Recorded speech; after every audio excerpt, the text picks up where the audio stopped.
dato gioia al mattino, gioia alla sera, mi fai danzare in ogni stagione, qualsiasi cosa accadrà. Gioia, oh.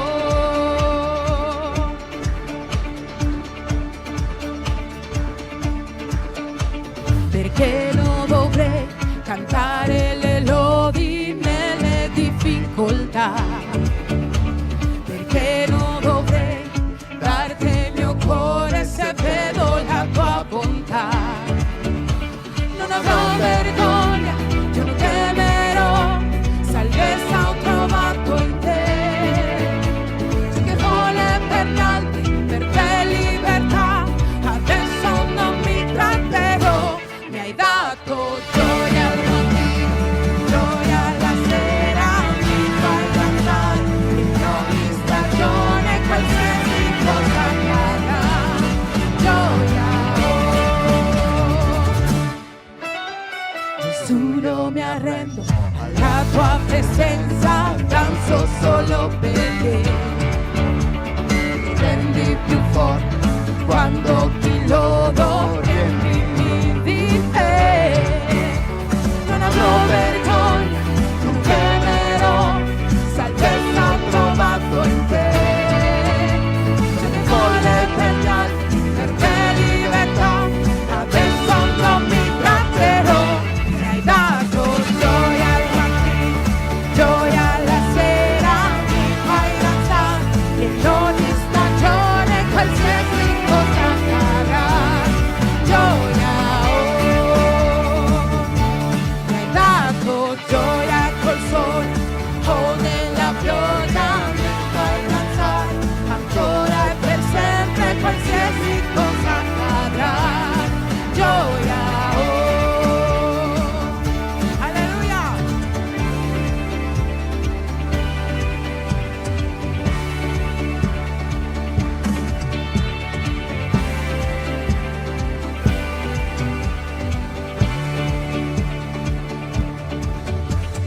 Gioia c'è dentro al mio cuore, gioia c'è dentro al mio cuore, gioia c'è dentro al mio cuore, alleluia.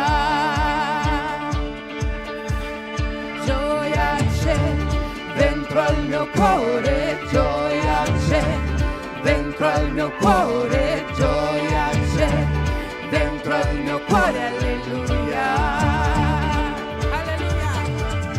Gioia c'è dentro al mio cuore, gioia c'è dentro al mio cuore, gioia c'è dentro al mio cuore, alleluia.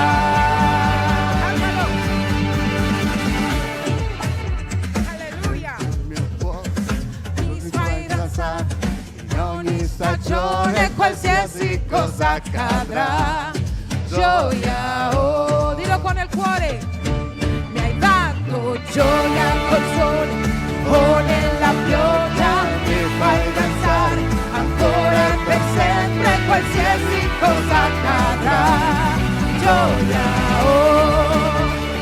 Dentro al mio cuore gioia c'è, dentro al mio cuore gioia c'è, dentro al mio cuore, alleluia.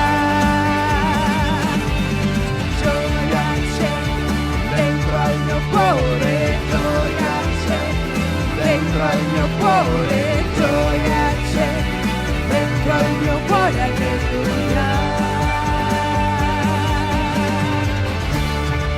Alleluia. Grazie Signore. Grazie perché tu ci hai dato la gioia. Grazie Signore perché tu sei la gioia. Tu sei la gioia del nostro cuore.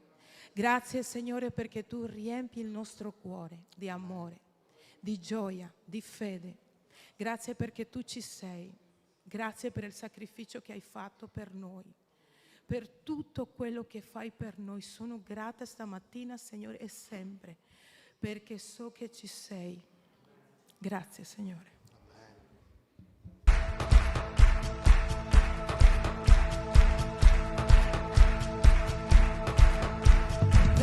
Nella valle o sulle montagne, benessere, loderò nei miei dubbi, loderò in minoranza, loderò circondato, perché la mia lode è l'acqua dove il nemico affonda. Finché avrò respiro, avrò un motivo e loda il Signore, animami, loda il Signore, animami. Loderò se ti sento e se non riuscirò, loderò perché so che al controllo sei tu. la mia lode è un'alma, È più di una canzone, la mia lode è un grido che abbatte Gerico. che avrò respiro, avrò un motivo e loda il Signore, anima mia, loda il Signore, Anima mia, non resterò in silenzio perché vivente è il mio salvato. loda il Signore, anima mia.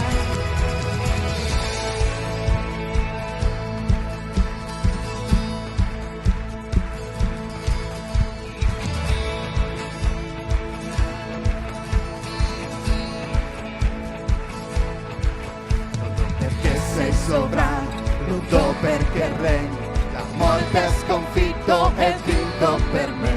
Perché sei fedele, sei la verità e non c'è nessuno più grande di te. Lodo perché sei sovrano, lodo perché regni, la morte ha sconfitto e vinto per me. Perché sei fedele, sei la verità e non c'è nessuno più grande di te. Loda il Signore, anima mia, loda il Signore, anima mia,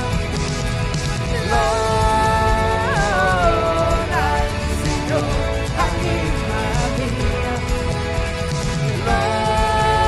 loda il Signore, anima mia. Non resterò nel silenzio perché vivente è il mio salvato. Non resterò in silenzio perché vivente è il mio salvato. non resterò in silenzio perché vivente è il mio salvato. Loda il Signore, anima mia. Loda il Signore, anima mia. Loda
quanto, posso dirvi il giovedì, vi invito, perché proprio giovedì abbiamo trattato un argomento con il pastore che è fondamentale, è importante, avere un cuore predisposto.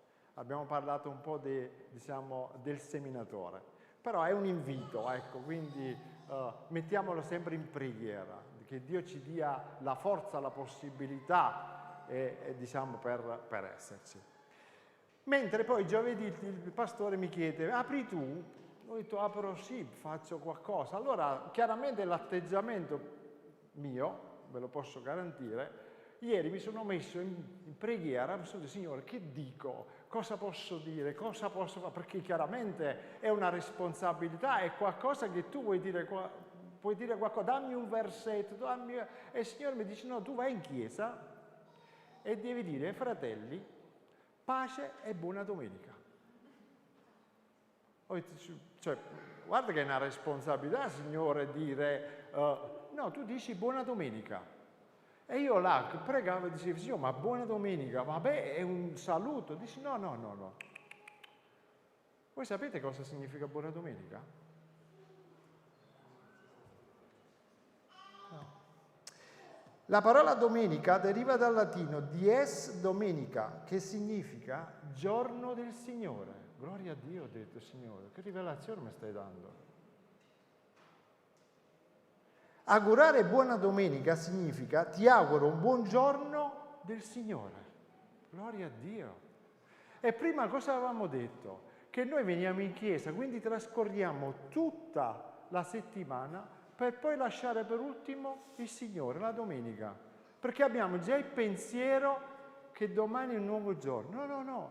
La settimana, biblicamente, inizia di domenica. E il Signore, sapete cosa mi ha detto? Tanino, vengo prima io. Ha detto, perché noi pensiamo che lunedì è l'inizio settimana e quindi già ci troviamo affaticati, già ci troviamo costipi. No, ha detto, vai in chiesa e dici, pace e buona domenica. Significa pace e buongiorno del Signore, perché oggi che inizia la nostra settimana e in primis arriva il Signore. Gloria a Dio, ho detto, Signore, ma come? Tu mi hai detto semplicemente non trovare il versetto. No, ha detto, tu devi dire questo, gloria a Dio. E questo cambia la nostra prospettiva, perché invece di arrivare a fine settimana, essere stanchi e dare quello che rimane a Dio, noi iniziamo con Dio. Ed è questo che deve cambiare la prospettiva nostra, perché noi sappiamo che Lui dall'inizio è sempre con noi. L'importante è cercarlo. Ed è questo che mi ha dato, ho detto, Signore, gloria a Dio, che nella tua semplicità cosa mi ha rivelato. Che è una roba incredibile. A volte noi cerchiamo le cose complicate quando il Signore semplicemente ci dice quanto ci ama e quanto è misericordioso. È una cosa che a me ha fatto scoppiare il cuore. E allora avevo voglia di condividerlo questo. E mi ha lasciato con 2 versetti. In Matteo 6,33. Cercate prima il regno e la giustizia di Dio e tutte queste cose vi saranno date in più. Quindi oggi voglio dirvi buon inizio settimana, perché oggi inizia la settimana. Non vi preoccupate di domani, perché col Signore abbiamo vinto, abbiamo il canale preferenziale. Anche perché un altro versetto che mi ha lasciato, al Salmo 5, versetto 3 dice: «O Signore, al mattino ascolta la mia voce, al mattino ti rivolgo la mia preghiera e attendo». E qua un'altra rivelazione, ha detto: ma se la mattina tu preghi, perché io non posso iniziare anche la domenica con te? Quindi il Signore, che sia di mattino o che sia di inizio settimana, è sempre con noi. Basta cercarlo e accettare nel Dio. Confidiamo nel nostro Signore. Va bene, volevo lasciarvi con questo, volevo iniziare con questo. E adesso passo la parola al pastore che ci lascia, e vorrei lasciarvi anche con una preghiera. Se ci alziamo in piedi, grazie. Signore, fa sì che oggi il nostro cuore sia un terreno predisposto, Signore. Signore, lascia che la parola possa essere seminata e possa crescere nel nostro cuore oggi, Signore. Far sì che noi veramente siamo predisposti ad ascoltare la Tua voce, Signore. Signore, benedici il pastore, benedici chi porterà la parola, Signore. Benedici le persone che sono qua, Signore. Oggi siamo qua perché confidiamo in Te, Signore, confidiamo sempre, Signore. Grazie, Padre. Nel nome di Cristo Gesù. Amen. Amen. Grazie a te, accomodatevi.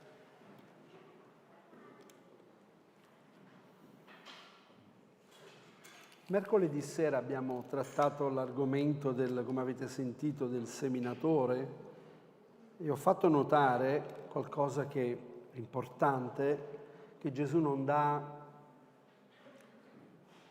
importanza al seminatore, cioè colui che esce per seminare. Ho fatto notare che Gesù non mette in evidenza il seminatore e il seme sappiamo qual è, il seme è la parola di Dio, quella è importante, ma Gesù dà importanza a che cosa? Dice, perché parlando di questi 4 semi che cadono, uno cade in un certo posto, un altro cade in un certo posto, 4, 3 non portano frutto, uno soltanto porta frutto. Quindi di cosa sta parlando il Signore? Dove mette l'evidenza? L'evidenza il Signore lo mette sul terreno. Cioè dice quel terreno buono riceve la parola e porta frutto. Quindi dicendo questa mattina, diceva Nino, non vi preoccupate, non sarò io, ma non è il seminatore, non è il pastore della Chiesa, non è chiunque possa trovarsi a seminare, non è. La cosa importante è sentirsi al centro della volontà di Dio, che stai facendo qualcosa da parte di Dio e soprattutto che semini fedelmente il seme che Dio ti ha dato. Sono stato chiaro? È importante, se no altrimenti se non c'è il pastore non vado in chiesa perché non c'è il seminatore. Se non c'è la persona che è brava a seminare, no, guarda che Dio fa crescere anche dove non è seminato. Lo sapete questo? Avete mai visto qualche fiore uscire da sotto la pece in strada? Che ha spaccato, è uscito fuori o in mezzo a dei posti, dei luoghi dove non immaginate e quel fiore è meraviglioso. Chi è che l'ha fatto nascere? Chi lo fa crescere? Dio è il datore della vita. Il Salmo 24, il versetto 1, che vorrei che potessimo, non è questo ovviamente il tema del messaggio di questa mattina, però voglio entrare su questo dicendo che Dio dice al Signore appartiene la terra e tutto quello che è in essa, il mondo e i suoi abitanti, no? Quindi tu a chi appartieni? I tuoi figli a chi appartengono? La casa che tu pensi di avere a chi appartiene? L'auto che tu hai a chi appartiene? Mia. Qua in Veneto, perdonatemi se io vi faccio ridere sicuramente perché non sono veneto, ma sono da 42 anni nel Veneto, ma non imparerò mai la lingua veneta. Quando sono dalle mie parti nel meridione mi dicono non fare il polentone. Invece quando sono qua ricordati che sei un terrone. Mi sono fatto, ho fatto ho lavorato, mi sorparon.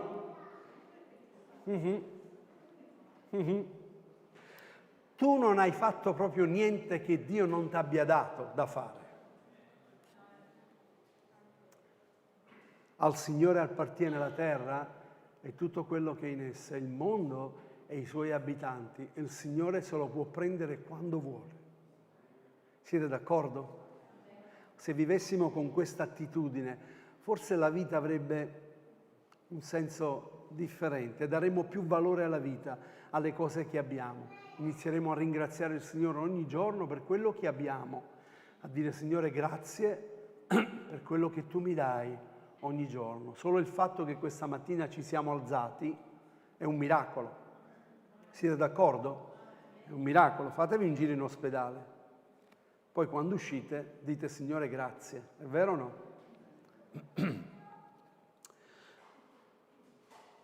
Il messaggio di questa mattina che io avevo intitolato, guardate che bella foto hanno messo,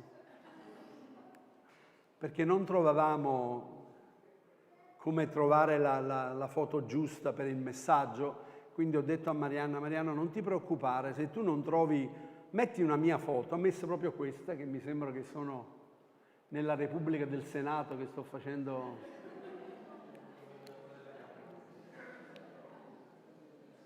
Ma teniamoci al messaggio della parola di Dio. Che valore ha la tua vita? Che valore ha la tua vita? Sapete, più delle volte ci dobbiamo trovare in certe situazioni particolari per comprendere il valore della vita. Quando ti inizia a mancare qualche cosa, quando inizi ad avere qualcosa che prima non ci davi nemmeno tanto peso.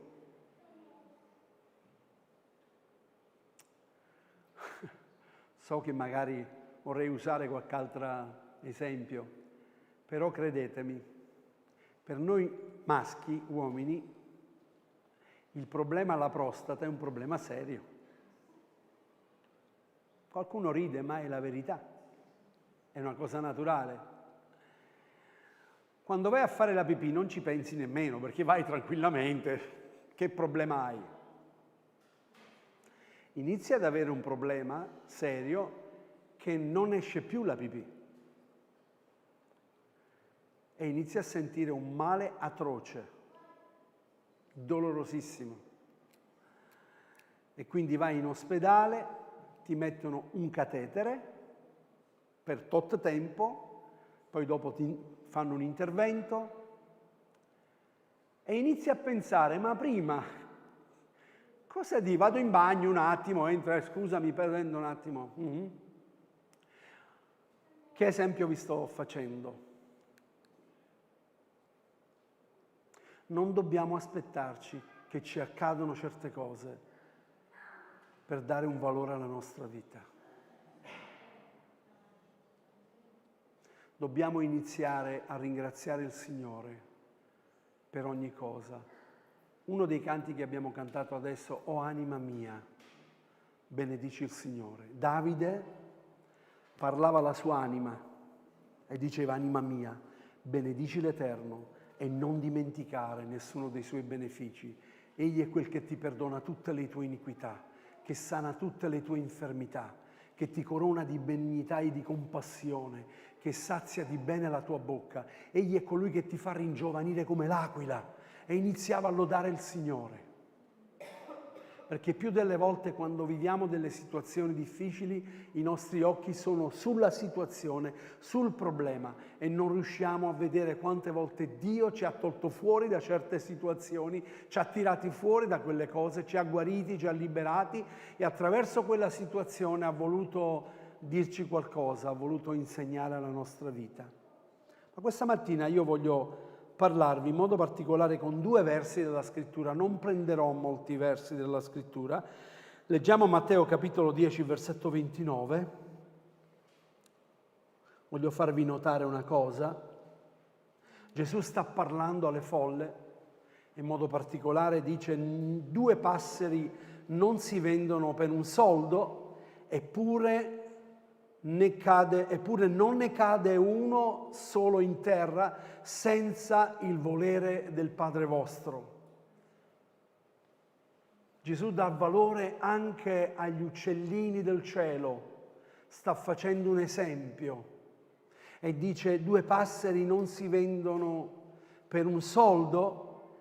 Il soldo era a quell'epoca il valore più basso, la moneta più bassa che potesse esserci. Come adesso, cosa possiamo dire? 5 centesimi, valore più basso che c'è, eppure il Signore dice se per gli altri tu non hai valore, sappi una cosa, che neppure uno di loro cade a terra se non ne è per il mio volere. Questa mattina io voglio dirti ciò che Dio pensa di te. Mentre invece Luca ci dice qualcosa di differente, ma è sempre Gesù che sta parlando. Luca dice 5 passeri non si vendono per 2 soldi, e qui c'è qualcosa che non quadra, perché c'è uno in più. Perché se prima con 2 passeri tu compravi con un soldo, qui dice 5 passeri non si vendono con 2 soldi, eppure non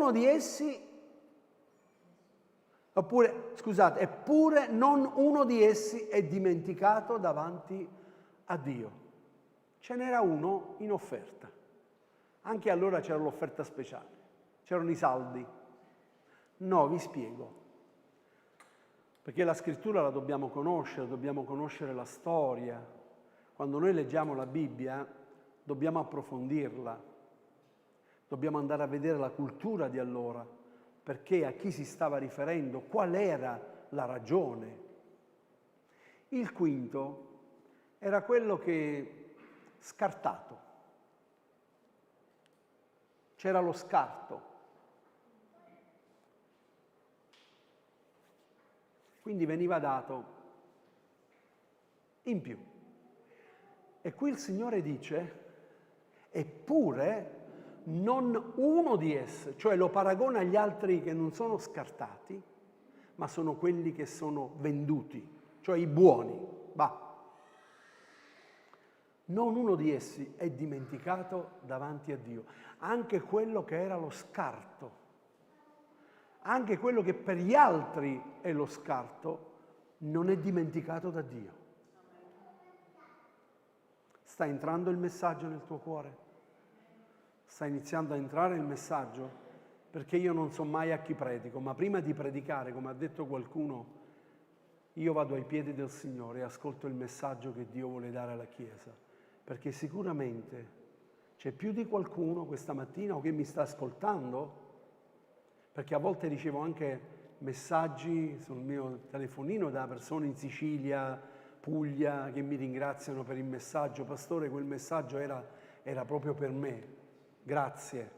Quanti di voi seguite la nostra pagina su YouTube che abbiamo della Chiesa? Perché non molti di voi siete iscritti, eppure noi abbiamo attualmente sulla nostra pagina più di 1000 iscritti, e la domenica, se voi vedete, abbiamo all'incirca 160-170 visualizzazioni. Se ci sono 2 persone che lo stanno guardando, sono 340 persone che stanno ascoltando il messaggio della parola di Dio. E vogliamo ringraziare il Signore anche per questo mezzo che abbiamo. Qui dice che nessuno di loro viene scartato dal Signore. Quanto vale la vita oggi? Che valore stanno dando alla vita oggi? Noi ci stiamo abituando a vedere le cose. Ieri, non so se voi avete visto, ma sicuramente che a Facebook, girando un po' su Facebook, avete potuto vedere che una ragazza a Bari ieri, nel centro di Bari, lei doveva andare in bagno, nel bagno pubblico di Bari, una ragazza di 26 anni, e non riuscendo ad andare nel bagno delle donne, perché di solito il bagno delle donne è sempre più affollato, lei non ce la faceva più, è entrato in quello degli uomini. Bene, 10 ragazzini dagli 8 ai 10 anni l'hanno massacrata di botte. Andate a vedere le foto. L'hanno massacrato, gli hanno spaccato il naso, le guance, mascelle, a calci in faccia, e c'erano 2 genitori vicino che gli hanno dato peggio anche loro. Andate a vedere. Ragazzini 8-10 anni. C'era tanta gente, dice, che era lì seduto a guardare, ma nessuno si è alzato, nessuno è andato vicino a prendere questa ragazza che, se vedete il volto, è tumefatto, è qualcosa di incredibile. Non riesce neanche a più aprire gli occhi. Una ragazza per andare in bagno, uomo. Che valore, che cosa sta succedendo nella mente dei ragazzi adolescenti, ragazzini, perché 8 anni non è nemmeno adolescente. Ragazzini e i genitori presenti. Che valore ha la vita oggi? Sappiamo bene che anche viene valutato se tu oggi sei interessante o non sei interessante. Cosa vuol dire questo essere interessante? Cioè se tu riesci a darmi qualcosa di guadagno. Io entro in una ditta perché comunque in quella ditta io devo portare un guadagno, devo essere interessante. Se non lo sono interessante, non valgo niente. Sto dicendo sciocchezze? Non valgo niente. Oggi anche chi ha un titolo di studio, che ha studiato anni per cercare di entrare nell'università, per prendersi un titolo di studi, anni di lavoro, eppure vediamo anche altre persone che passano davanti perché hanno amicizie, perché sono figli di... Qual è il valore? Io stamattina ti sto parlando di colui che non guarda queste cose nella tua e nella mia vita. Lui guarda realmente tu chi sei. Ed è bellissimo questo. È meraviglioso questo. Qua dice Luca capitolo 12, il versetto 7, più avanti, ma anche l'altro lo dice in Matteo, dice... Dio dice che perfino i capelli del vostro capo sono tutti contati. Non temete dunque, voi valete più di molti passeri. Perfino i capelli del vostro capo sono contati. Se noi questa mattina uscendo da questo locale ci ricordiamo di queste parole, sapendo che tutto è sotto il controllo di Dio della mia vita, io inizio a vedere la vita in maniera differente. Ma dobbiamo esserne certi. Perché come ho detto giovedì allo studio, c'è uno dei semi che viene seminato, poi vengono gli uccelli del cielo, lo prendono e lo porta via. Tu uscendo da qui viene subito l'uccello dal cielo che vuole portarti via quello che questa mattina lo Spirito Santo sta seminando nella tua vita. Perché Lui conosce molto bene il valore del seme che viene seminato nella tua vita, perché quel seme trasformerà la tua visione, trasformerà il tuo modo di vivere, trasformerà completamente la tua mente. Ecco perché Paolo dice: non sono più io che vivo. Guardate Isaia 43, versetto 4, bellissimo, bellissimo. Poiché tu sei prezioso ai miei occhi. Cioè, non si sofferma di dire soltanto sei prezioso, ma sei prezioso ai miei occhi. Questa mattina puoi dire: io sono prezioso agli occhi del Signore. Sono prezioso agli occhi del Signore. Sei stimato e io ti amo. Io do degli uomini al tuo posto e dei popoli in cambio della tua vita. La stima che Dio ha per te. Ti ha tanto amato e mi ha tanto amato da mandare suo figlio sulla croce a morire per i miei peccati, per me. A Dio non dobbiamo dimostrargli nulla. A Dio non dobbiamo dimostrare nulla per essere apprezzati da Lui. Eppure oggi più che mai bisogna mettersi in mostra, bisogna piacere al datore di lavoro, al responsabile del reparto, dobbiamo piacere. Piacere. Mi ha toccato molto la predicazione di un mio caro conservo in Cristo che stimo moltissimo. Mi ha detto: Gianni, guarda che in chiesa ho scoperto che ci sono tanti camaleonti. Ho detto: camaleonti? Sì, mi ha detto lui, perché il camaleonte, sapete cosa fa? Dove lui va si adegua, prende il colore del posto dove sta. Così tanti cristiani, quando stanno in mezzo agli altri, si adeguano a quello che gli altri sono. Ma noi non siamo chiamati ad essere camaleonti. Noi siamo chiamati ad essere luce e sale della terra. Se vengono in chiesa si travestono da santi, alzano le mani, a lodare, a cantare, poi escono fuori e vanno al bar con gli amici ed ecco il camaleonte. E vanno in un altro posto ed ecco il camaleonte che si trasforma. Ma chi vogliamo prendere in giro? A chi pensiamo di prendere in giro? Forse a volte siamo stati, non lo so con chi sto parlando, ma siamo stati disprezzati. Lavoro, non hanno saputo apprezzare le tue qualità, o meglio, a volte anche disprezzati dalla famiglia stessa. C'è chi anche in famiglia non è mai stato apprezzato.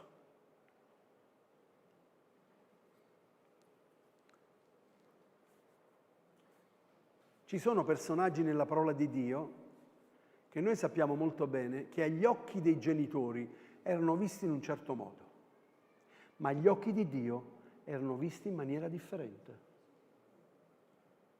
Vi ricordate di Davide? Vi ricordate quando mandò il profeta a ungere nella sua famiglia? Doveva ungere il re, nuovo re di Israele. Davide non era presente. Davide era il pastorello che stava pascolando le pecore, un pastore. Allora arriva il primo, lui lo guarda, Samuele, e gli dice questo è bello, alto, uno dei più belli, questo è il re di Israele, la sua figura, la sua immagine. E il Signore diceva non è questo, passa al secondo, passa al terzo, passa al quarto.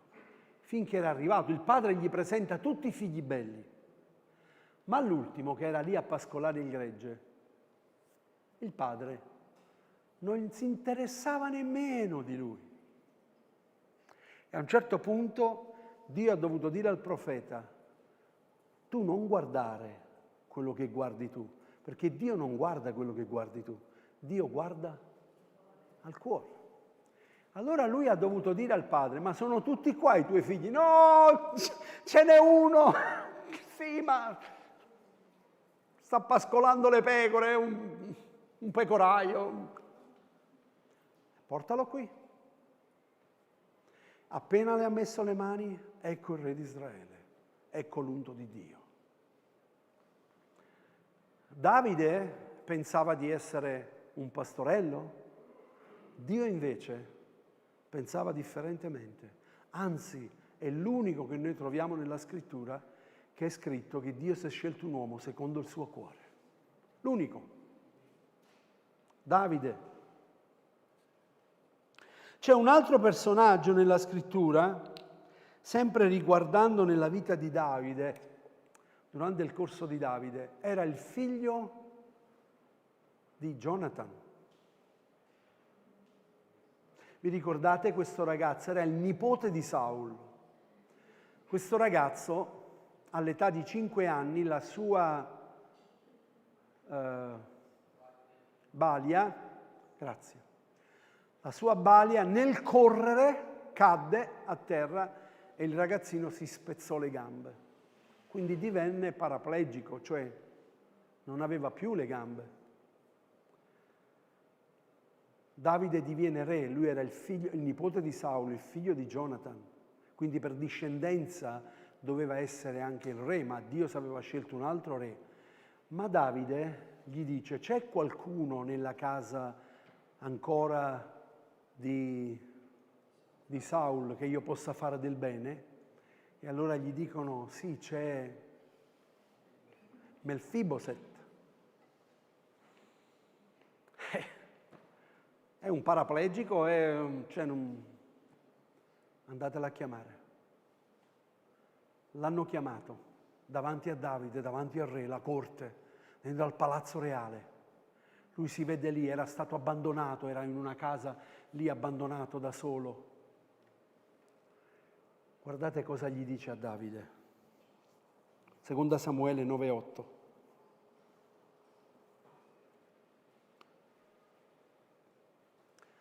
Melfiboset si inchinò profondamente e disse: che cos'è il tuo servo perché tu ti degni di guardare un cane morto come sono io?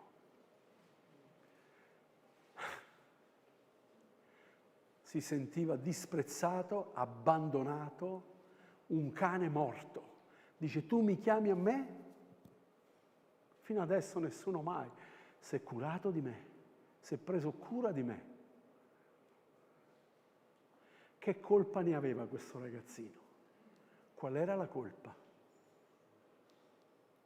Lui non dava valore alla sua vita, ma Dio non si è dimenticato di lui.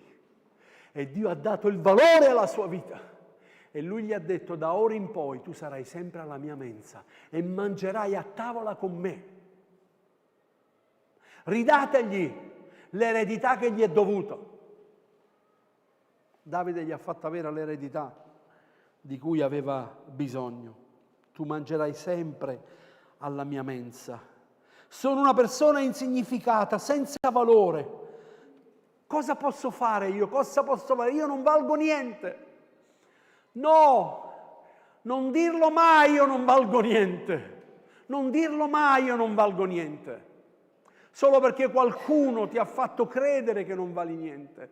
Solo perché qualcuno ha iniziato a parlare nella tua vita fin da quando eri bambino che non valevi niente, che non sei capace, che gli altri sono migliori di te. E ci sono persone che sono legate ancora da questa maledizione sulla vita. Ma quando arriva Gesù porta benedizione. Tu sei stimato, io ti amo, i miei occhi. Sei qualcosa di prezioso ai miei occhi. Ed è importante questo, perché la tua vita inizierà a prendere un senso. Sapete, c'è un mio caro amico, Enzo, no, di gioventù, Enzo? No, Enzo, come si chiama? Vincenzo Abate. Lui è responsabile, ha fatto il suo ministero è andare nelle scuole, andare a parlare di bullismo. Migliaia e migliaia e migliaia di ragazzi ha tirato fuori dal bullismo, ragazze che si stavano per suicidare. Andate a vedere, come si chiamano? Adolescenti estremi. Io l'ho invitato anche qui. L'avevo invitato anche nella scuola di Bassano, avevamo preso appuntamento, Marostica, doveva venire con il suo team, con il suo gruppo, perché lui lavora proprio nelle scuole, è molto apprezzato, qualcosa di incredibile. Centinaia, avevamo anche organizzato tutto che doveva essere qui, poi dopo hanno cambiato il direttore e anche il sindaco di Marostica lo voleva. Mi aveva dato l'opportunità anche di fare qualcosa di speciale, perché qua ha visto in internet, ha visto su Facebook cosa fanno. Ragazzi e anche insegnanti, maestri che ringraziano, giovani che alla fine si abbracciano fra di loro perché sul bullismo non vali niente, non sei capace, iniziano a prendere in giro e quei ragazzi, quanti ne abbiamo sentito che si sono suicidati, che si sono tolto la vita.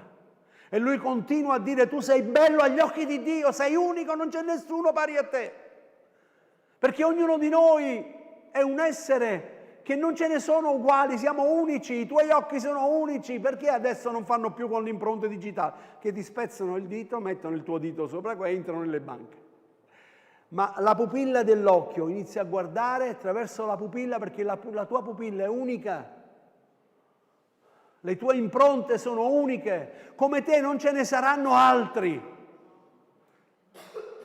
Sei importante agli occhi di Dio, sei preziosa agli occhi di Dio. Melfiboset si sentiva un cane morto. A volte vivi nella chiesa, nella chiesa del Signore, nella casa e ti senti un cane morto. Non lo sei un cane morto. Sei un figlio di Dio riscattato dal prezioso sangue di Gesù. Io dico sempre: tu compreresti qualcosa che non ha valore? La stupidità umana sì. Pensate quella banana che è stata venduta vicino al muro. Ma il colmo dei colmi, un grande artista ha messo una banana vicino al muro, non so quanti milioni è stato venduto. Il colmo dei colmi, in una scatolina è stata venduta la cacca non so di chi, comunque migliaia, milioni di euro. Pazzesco! Un altro ha venduto una statua che non c'è, trasparente, però ha detto è qua. E questa se l'è portata a casa, trasparente, non c'è niente, ma è stato convinto che come andate a vedere, cioè la stupidità umana dove arriva. Però non si dà valore a chi sta morendo di fame.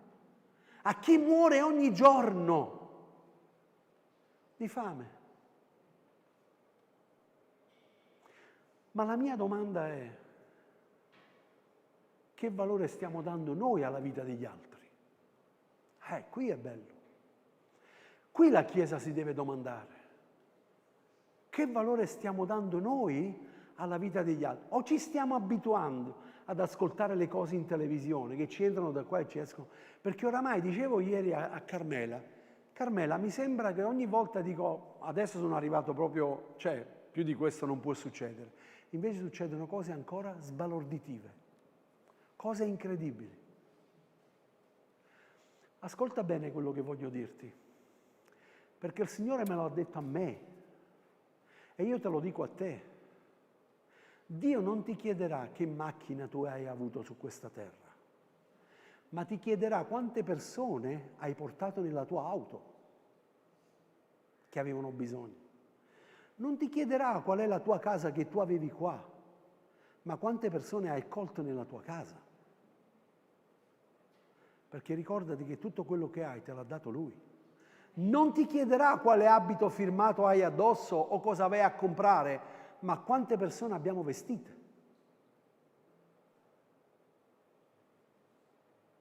Mia madre e mio papà era daltonito. Lui non... A volte bisognava vedere perché magari si metteva un calzino di un colore e un altro di un altro. Allora mia mamma lo sapeva e gli metteva i calzini, metteva le cose. E mia mamma gli andava a comprare i vestiti perché per papà non dava importanza, era anziano, non dava importanza. Una volta mia mamma gli comprò un vestito e mio padre, sì Lucia, puoi metterlo, io poi me lo metto. Allora mia madre poi doveva andare, non ricordo, a una festa, aprì l'armadio e non trovò il vestito. Disse: Peppino, è il vestito che abbiamo comprato. E Lucia, io ho visto a uno che non aveva niente. E io ho sto vestito qua, ma che me ne faccio? Ha preso il vestito e gliel'ha dato a lui. E mia mamma, perché sapeva che per mio papà era più gioia nel dare che nel ricevere. Dio non ci chiederà quello che noi abbiamo fatto, quello che siamo riusciti a fare, ma Dio ci chiederà quante persone siamo riusciti ad abbracciare e a dare una parola di sostegno, di incoraggiamento. Pietro, quando è andato alla preghiera, lui e Giovanni dell'ora nona, non è andato in chiesa a pregare, ma si è fermato davanti a quel paralitico che era fuori. Ed era uno che non poteva entrare nel Tempio, perché era malformato. E la legge allora, la legge di Dio, diceva che chi aveva una malformazione non poteva entrare nel Tempio a lodare Dio. E Pietro davanti a quel paralitico si ferma e lo guarda. Era l'ora nona, la preghiera. Aspetta, vado prima a pregare e poi vengo. No. Lui si è fermato e ha detto a quel paralitico: dell'oro e argento non ne abbiamo, ma quello che abbiamo te lo diamo. Nel nome di Gesù alzati. E questo uomo si è alzato in piedi e sapete cosa ha fatto? Cosa ha fatto? È corso nel Tempio, perché non poteva entrare, non gli era dovuto. La prima cosa che fa, lui corre nel Tempio e salta e tutti rimangono sbalorditi perché lo conoscevano, era là fuori che chi gli dava un'offerta, lui era là per ricevere qualcosa per vivere quotidianamente, ma aveva bisogno di qualcosa di più forte. Pietro dice: oro e argento non ne abbiamo, ma quello che abbiamo te lo diamo. Il problema oggi cosa ha la Chiesa? Se prima non si inizia a identificare che io sono un figlio di Dio, nato di nuovo, ho ricevuto la salvezza in Gesù Cristo e Lui mi ama, non posso dare niente agli altri. Siete d'accordo con me o no? Non è un lavaggio del cervello. Qui non veniamo a lavarci il nostro cervello. Il messaggio questa mattina non è un lavaggio nel cervello, ma è un seme che deve entrare nella tua vita per trasformare e cambiare la nostra vita, il nostro modo di vedere. il nostro punto di vista, se no siamo come gli altri. Diventiamo come gli altri, predime. Cercare continuamente l'approvazione degli altri, avere paura del rifiuto e dell'abbandono, fare di tutto per essere accettato sul lavoro, nelle amicizie, nelle relazioni. Tutto questo fa vivere queste persone insicure, incapaci. Il peso del rifiuto si chiama questo. Quando ho fatto il corso di psicologia pastorale, questo tema del peso del rifiuto ci hanno detto: voi pastori, ricordatevi che verranno tante persone che vivono con il peso del rifiuto, di sentirsi rifiutati. E tutto quello che voi dovete fare, dovete vedere quello che Gesù ha fatto. Gesù non ha mai rifiutato nessuno. Mentre gli altri rifiutavano, Gesù non ha mai rifiutato nessuno. Vi ricordate a quella donna che è andata da Gesù e lui sembra duro e gli dice: sì, ma non va bene dare del pane che si danno ai cagnolini, vi ricordate? E lei gli dice, nella sua fede grande che aveva: eppure anche i cagnolini sono soddisfatto di quello che cade dalla tavola, a me mi basta quello. E Gesù gli dice: tu hai una grande fede. Una grande fede. Era una Sirofenice, non era del popolo di Dio, eppure Gesù non l'ha rifiutato, non l'ha mandato via. Alla Samaritana non l'ha mandata via, e potrei andare avanti per ore.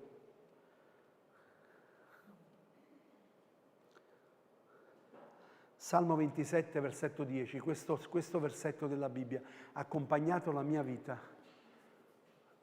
Io sono l'ultimo, sapete bene, di 13 figli.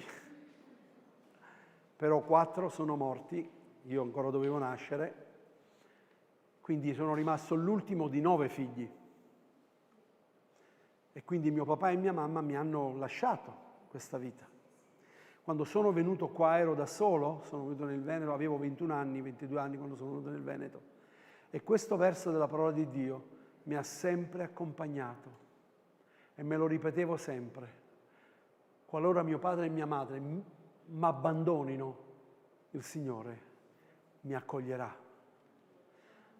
Un'altra traduzione dice: non mi abbandonerà mai. Non mi abbandonerà mai. Sai perché? Perché quando tu accetti Gesù nella tua vita tu diventi un figlio di Dio. E Lui è un padre che non abbandona i suoi figli, mai, in qualunque situazione. Lui dice: venite a me voi tutti che siete travagliati ed aggravati e io vi darò riposo alle anime vostre. Quando anche i vostri peccati fossero rosso come lo scarlatto, io li rimbiancherò come la neve. Non è meraviglioso Gesù? Meraviglioso. Efesini capitolo 1 dal 4 al 6. Molto tempo fa, ancora prima di creare il mondo, io ve lo leggo da una traduzione più letterale. Questa è l'ultima traduzione che hanno fatto, mi piace molto. Poi lo leggo anche di là.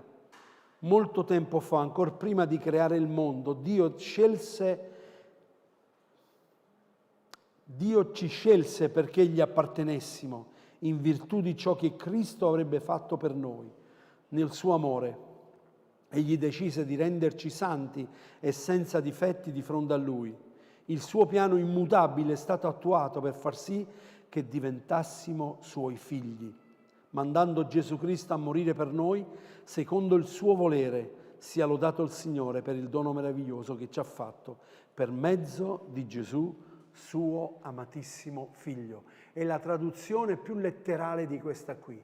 Questo dice: in Lui ci ha eletti prima della fondazione del mondo, perché fossimo santi, irreprensibili dinanzi a Lui, avendoci predestinati nel suo amore ad essere adottati per mezzo di Gesù Cristo come Suoi figli, secondo il disegno benevole della Sua volontà, all'ode della Sua grazia, che ci ha concessi nel Suo amato Figlio.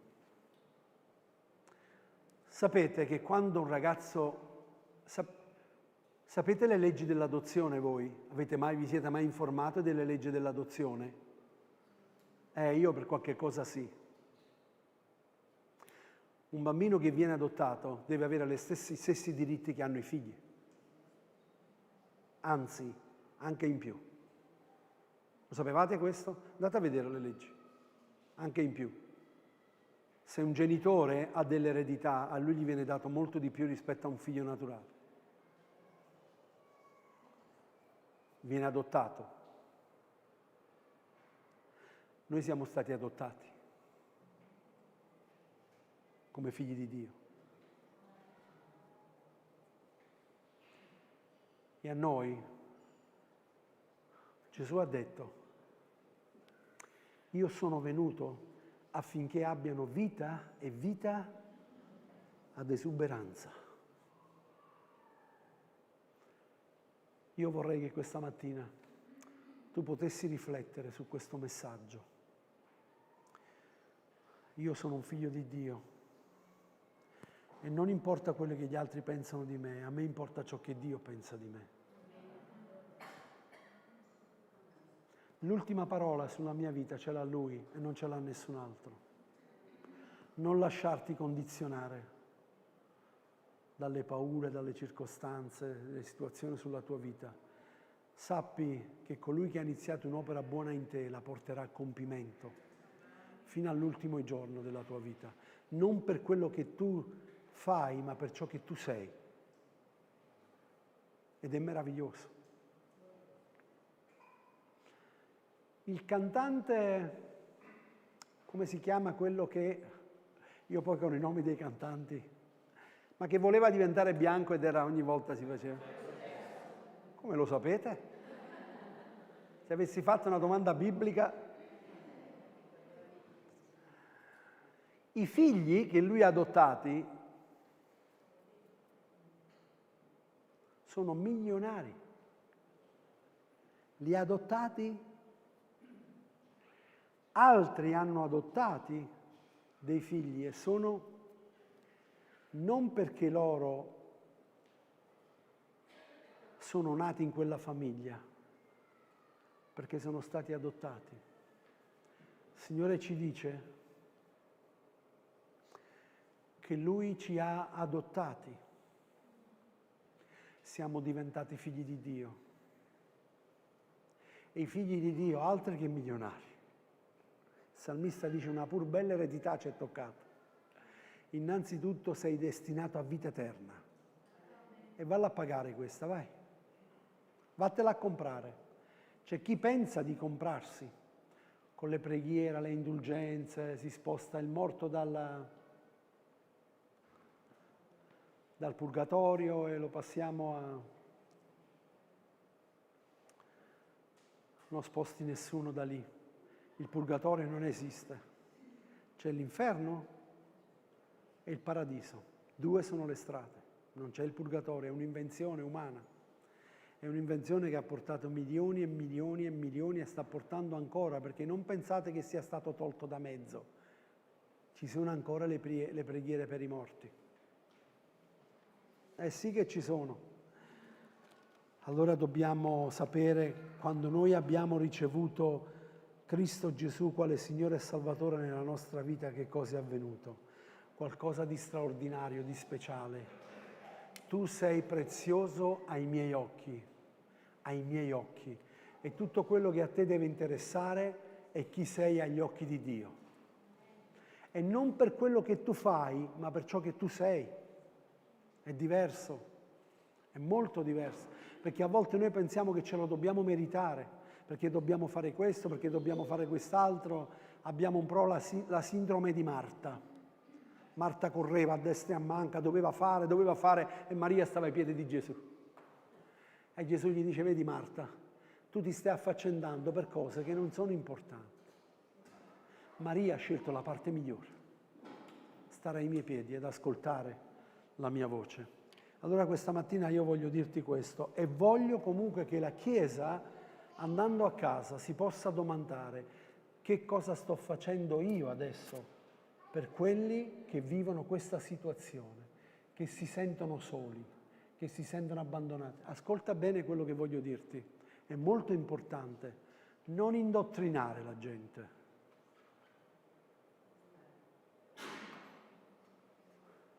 Non indottrinarli con la religione evangelica. So che mi lapideranno, lo so, ma è una grande verità. Piuttosto, stai ad ascoltare, abbracciali, fagli sentire l'amore di Gesù che è dentro di te, quello stesso amore che ha avuto per te. Quando qualcun altro ti ha abbandonato, come il pastore magari ti ha abbandonato, ma Gesù non ti ha abbandonato. Lui è venuto nel tuo pianto, è venuto nel letto dove tu eri, è venuto nella cucina, è venuto in quel posto dove tu eri da solo in macchina, lui è venuto e si è seduto vicino a te e ha detto: porta pazienza col pastore, porta pazienza con il pastore che ti ho dato, però è venuto da me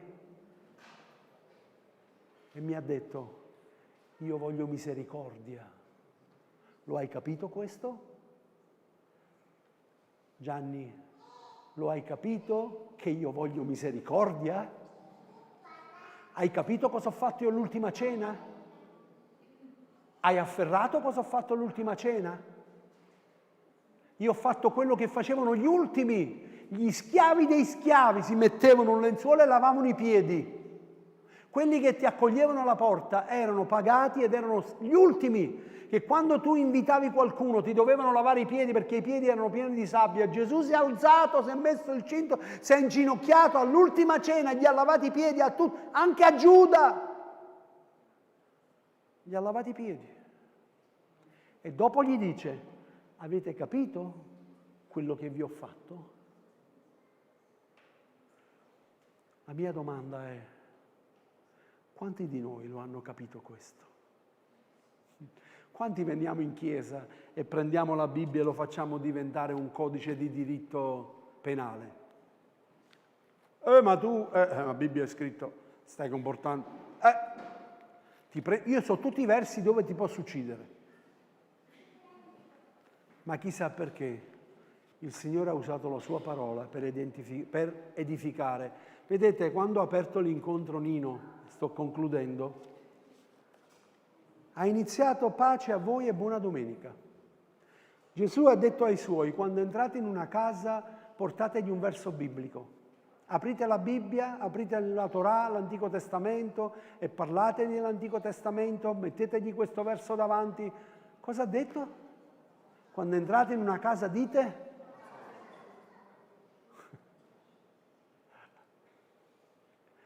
Perché a volte, udite, un verso della Bibbia detto in un certo modo è un'arma che ferisce, specialmente sui messaggini. Non si capiscono, mandi un messaggio e quello dice: ma ce l'ha con me? Perché ha scritto questo? Vi è mai successo? Mamma mia! E allora poi lo vedi e ti sei fatto già un processo all'intenzione. Già il processo, se si avvicina o per caso lui non ti saluta, si gira, ecco, allora ce l'aveva con me. Ti è capitato o no? La Bibbia ci dice anche che dobbiamo arrestare i nostri pensieri e farli prigionieri, è vero o no? Dobbiamo farli prigionieri, perché sennò quelli viaggiano e se ne vanno. Voglio concludere con una storiella. Mio papà era la persona che raccontava più storielle e ci parlava con queste storielle. C'era una volta un uomo che lungo una strada buia, abbandonata, buca, di notte. Allora lui dice: adesso cosa faccio?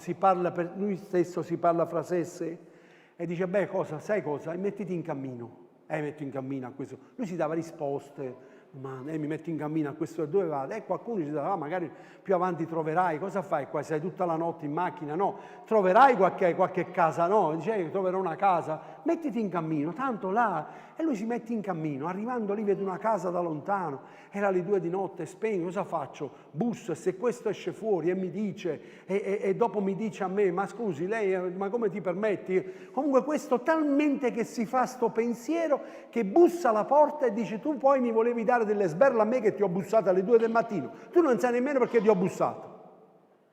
Quello rimane scioccato. Perché lui talmente del discorso che si era fatto era entrato nella logica che quello aprendo la porta gli dava 2 sberle. Quindi pensate dove viaggia la cosa. Tieni a freno la tua mente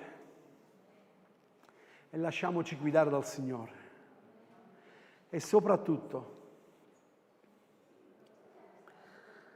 quello che abbiamo ricevuto da Dio, diamolo agli altri, perché oro e argento non ho, ma quello che ho te lo do. Vi ricordate Pietro prima di dire questo cosa dice a quell'uomo? Ve lo ricordate? Guarda me, guarda noi. Perché? Perché doveva guardare lui? Perché lui era stato quello che ha rinnegato Gesù. Aveva detto io non ti conosco, non l'ho mai visto quell'uomo. Però Gesù è venuto, è andato da Pietro e gli ha detto Pietro mi ami tu? E il Signore lo ha abbracciato e gli ha detto pasci i miei agnelli. Pasci, noi non ne avremmo dato più niente, l'avremmo cancellato da tutti i libri delle chiese a Pietro.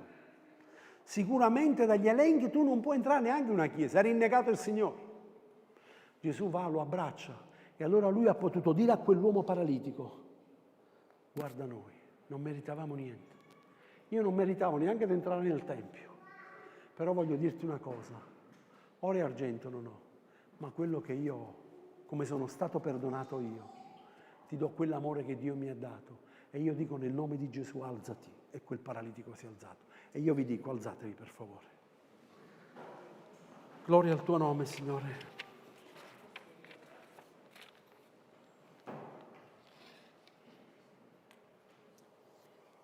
Solo pochi minuti, per favore. Vorrei che questo messaggio ha parlato al tuo cuore. Sei tu quella persona che ti sei sempre sentita rifiutata, non accettata, ti sei sempre sentita esclusa, emarginato. Forse non avrai il coraggio di venire qui davanti perché mi piacerebbe abbracciarti per farti sentire tutto l'amore di Dio e anche il mio amore verso di te. Io sono uno di quelli, sapete? Mio padre non mi ha mai chiamato per nome. Mio padre non mi ha mai detto ti voglio bene. Non mi ha mai detto sei bravo, stai facendo bene. E io l'ho vissuto per anni questa situazione, fin quando sono venuto qua nel Veneto e quando mio padre mi ha scritto delle lettere, io gli ho scritto a papà, papà mi è mancato questo di te. Mi è mancato che non mi hai mai detto questo, non mi hai mai detto... E mio papà mi ha chiesto perdono. Mi ha detto papà ti chiede perdono. Perché anche lui aveva ricevuto dai suoi genitori. Mio padre a 8 mesi è stato chiuso in collegio e è uscito a 18 anni dal collegio. Era gemello e neanche lo sapevo. Quando è uscito ha visto suo fratello è come se si guardasse allo specchio. Quindi dava quello che aveva ricevuto. Ma non per questo mio padre non mi amava. Ma non lo dimostrava, ma questo aveva fatto delle ferite profonde nel mio cuore, fino a quando il Signore è intervenuto nella mia vita e mi ha liberato. E Lui ha aspettato finché io tornassi per andarsene con il Signore, per prendere la mia mano e mi ha detto ho combattuto il buon combattimento, ho conservato la fede e adesso vado a prendermi la corona che il giusto giudice mi ha assegnato per me. È andato con il Signore vicino a me. Io non lo so che cosa c'è nel tuo cuore, ma se Dio mi ha dato questo messaggio c'è qualcosa nella tua vita che hai bisogno che Lui possa liberare. Vorrei abbracciarti per dimostrarti l'amore di Dio attraverso il mio abbraccio. Ma se non te la senti di venire qui non ti preoccupare, resti pure lì dove sei. Però vorrei che mentre c'è un canto che noi possiamo cantare o che ascoltiamo, tu possa sentire l'abbraccio del Signore intorno a te, che ti dicono tu sei prezioso ai miei occhi. Tu che sei a casa magari lì che stai ascoltando il messaggio, anche tu magari ti puoi inginocchiare e sentire in questo momento l'abbraccio del Signore intorno a te, che ti dice: tu sei preziosa ai miei occhi, io non ti ho mai abbandonato e non ti ho mai lasciato solo. E voglio dimostrarti tutto l'amore che ho per te. Non importa il tuo passato, non importa quante volte sei caduto, perché il mio braccio è teso per rialzarti ancora una volta, perché io credo in te. Tu non mi puoi mai deludere, perché io sono onnisciente e onnisapiente, conosco il tuo futuro, il tuo passato e il tuo presente. Tutto quello che ti chiedo in questo momento è che tu mi apri il tuo cuore, perché io desidero mettere quel seme della mia parola questa mattina nella tua vita.